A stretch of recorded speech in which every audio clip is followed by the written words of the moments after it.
The contents are hardenability, importance of hardenability, Jomini test procedure in detail,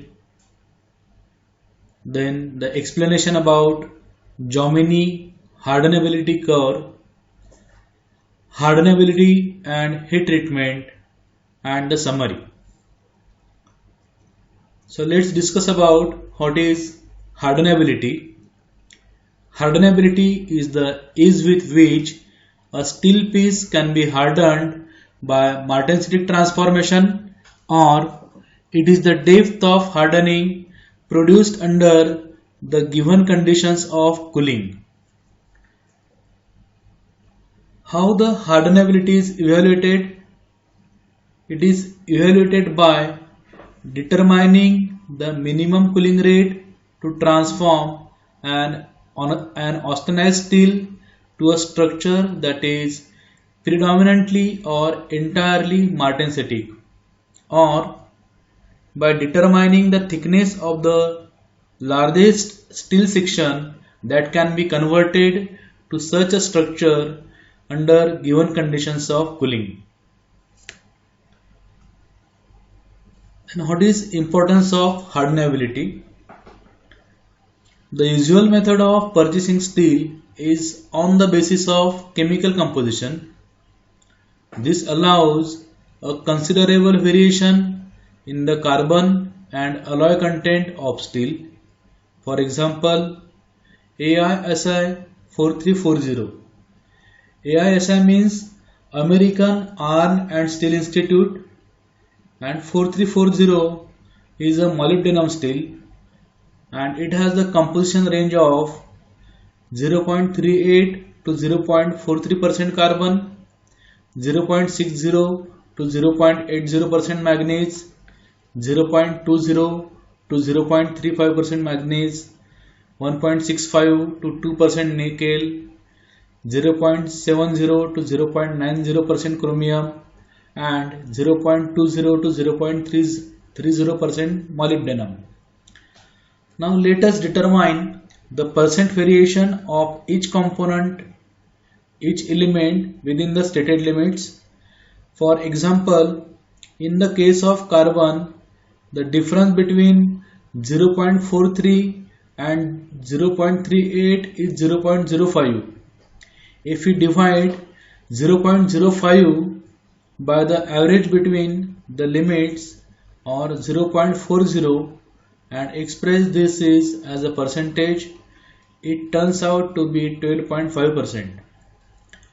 Following the same procedure for the other elements, the percentage variation turns out to be even greater, that is 28.7% for manganese, 53.8% for silicon, 19.1% for nickel, 25% for carbon, and 40% for molybdenum. This variation in chemical composition within a particular grade will cause a variation in the critical cooling rate, and in turn a variation in the response of the steel to heat treatment. Then the effect of variation in chemical composition for a given grade of steel. This figure is a schematic representation of what may be happen in actual case. Assume the isothermal transformation curve on the left side shows the beginning of transformation of steel with all the elements on the low side, and the isothermal transformation curve on the right side shows the beginning of transformation with all the elements on high side. The cooling curve for a steel part quenched under certain conditions is superimposed on the diagram. If the elements are on the high side, the cooling curve will miss the nose of the isothermal transformation diagram, and the steel will attain full hardness. However, if the elements are on the low side, the cooling curve will hit the isothermal transformation curve above the nose, and the steel will not attain full hardness. Therefore, buying a steel according to chemical composition is no assurance that full hardness will be attained under certain quenching conditions. Since strength is the primary factor in design, unless special properties are desired, it would seem more economical to base the material specification on the response to heat treatment, that is hardenability, rather than chemical composition. Therefore, it is necessary to have a test that will predict the hardenability of steel. The most widely used method for determining hardenability is the end quench hardenability test or the Jominy test. Jominy end quench test. These are the details about test specimen. The length of the test specimen is 4 inch. The diameter is 1 inch. Then the specimen is mounted over the fixture. At the quench end, there is a orifice. The spacing between the orifice and the quench end is ½ inch, and the diameter of the orifice is also ½ inch, and the temperature of the spray water is 24 degrees Celsius. You can observe here the two ground flats are created onto the specimen of the surface. The depth of these ground flats is from 2 to 4 millimeter. Then this is the test setup. The water is pumped from the water tank to the orifice, and from the orifice to the quench end of the specimen. Then the steps of the Jominy end quench test. The first step is heating the 1018 steel bar to fully austenize the structure up to 925 degrees Celsius. To heat the 1018 steel bar means 1 stands for carbon and the 100 part of 18 is 0.18% carbon, that is the low carbon steel, or we can say the plain carbon steel. Then we have to adjust, before the commencement of the test, we have to adjust the free flow water height up to 63.5 millimeter like this. Then after heating to 925 degrees Celsius, the specimen is to be removed with the help of the tongue from the furnace, and just after removing the specimen from the tongue, place it immediately over a fixture, and by opening the quick open valve, start the water flow so that the water will strike to the quench end of the specimen and the umbrella will form like this. So the quenching will start as soon as we open the quench open valve. Variation in cooling rates and that of microstructure. So at the extreme quench end, as the water comes in contact with the quench end, the cooling rate is very high, it is 315 degrees Celsius per second, and as we move from quench end to the top end, we can observe the decrease in the cooling rate. So as the cooling rates are different from quench end to the top end, we will get the different microstructures from quench end to the top end. At extreme quench end, you will get the martensite.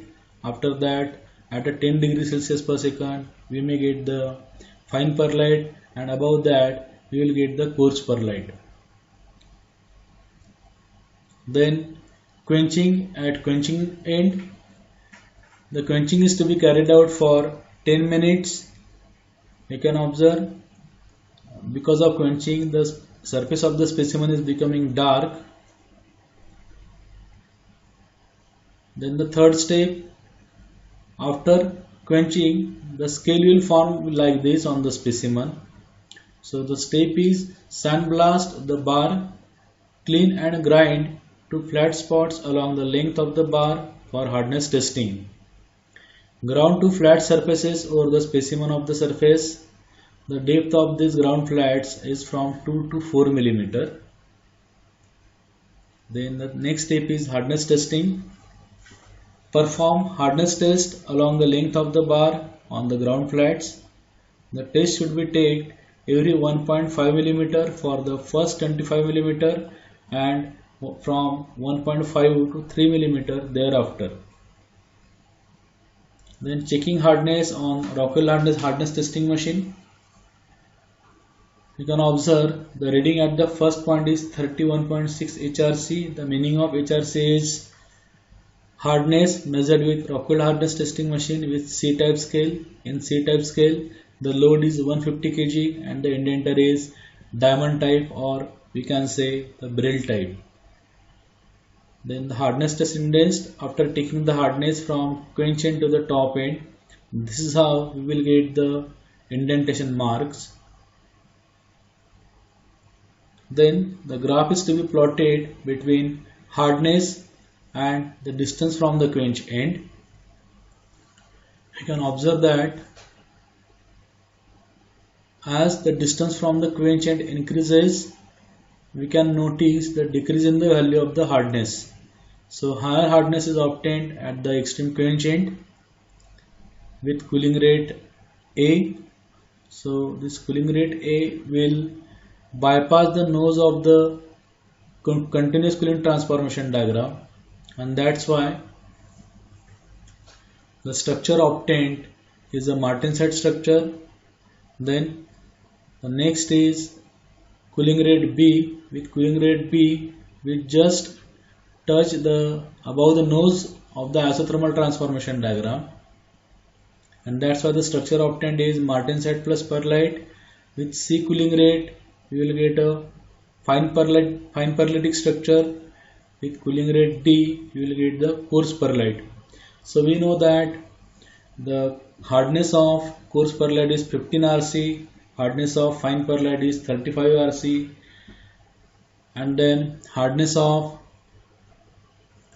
Martenset plus perlite structure is up to 45 RC, and the hardness of Martenset is up to 65 RC, and that's why we can notice this increase in